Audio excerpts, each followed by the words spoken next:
Para sa mga nagsabot o binisaya, tinuod yun ni. Sa una, during elementary days, kung mag-ulan, maligo pud mi sa ulan. Kung dako og hayag kaayo ang bulan, magdula sad mi og bulan-bulan. Pobre mi pero malipayon. During those times, everyone in our neighborhood treated each other like family. Dato na kaayo kung naa refrigerator. TV nga black and white nga lubag-lubag pa ang channel, or og naay stereo nga patukaran og plaka. Sa silingan pa mangayo og kalayo kay nahotdan og posporo, magdala lang og bunot. Ang kalingawan sa mga tigulang kay mamina og drama sa radyo, sama sa handumanan sa usa ka awit. Kaloy and his flying saucer, manok ni San Pedro ang Diego Salvador. Ibulad pa sa init ang battery aron mo charge para mukusog-kusog ang tingog sa radyo.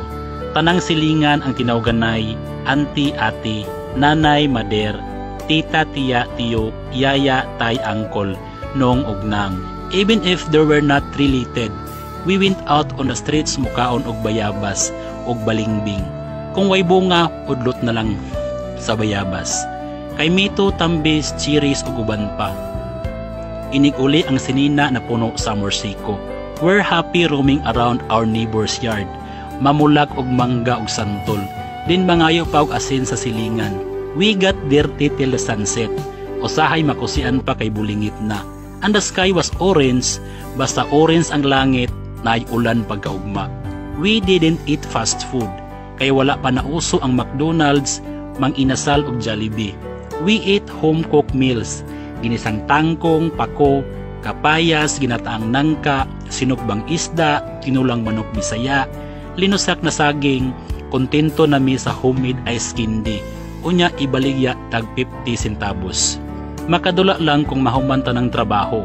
Sungka, tubig-tubig, dakop-dakop, unggoy-unggoy sa baraha, batulata, step in, step out, tumbalata, jackstone, takyan, patintero, luksong tinik, julin, tansan, taguan, syatong, dampa, balay-balay, chinilasay, Chinese garter, tigso, tirabol, tabanog, tuod-tuod sa paligid. There was no bottled water. Manag-ubig tubig ibutang sa banga. Kay bugnaw ang inunon kung gikan sa banga. Unon pod ang baril para panligo ug panlaba. We would share the same bottle of Royal, Coke or merienda after giving it a wipe with our dirty hands or sleeves.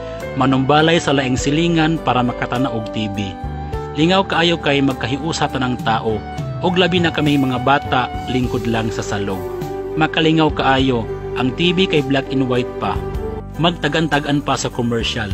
Og maglit kanay sa dunggan og kamot. There was no such thing as a mobile phone or any other electronic devices. We were not afraid of anything. If someone had a fight, that's what it was. Magsumbagayra. Kids did not have guns or knives, nor were we worried that someone would post anything nasty about us for the whole world to see. The sun was our curfew. If 6 p.m. na, ngit-ngit na, we would run home as soon as we could. Kay kung magpagaigahi sa ulo, pabungol-bungol aw, mapasanjod og bakos or sanga sa bayabas. School is life, it was mandatory. Bahalag walay balon basta makaskwela. Mamunal pa si teacher pag makasala ka or ubos ka imong score sa quizzes.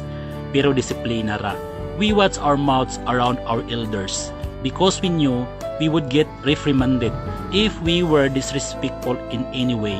Hadlok, mabunalan, makusian, madapi ang bakba, tagam. Kini ang butanga, panghitabo na wala na karon. Igo na lang nato mahinumduman sa mga throwback. Best experience ever, pero naay forever di ay memories.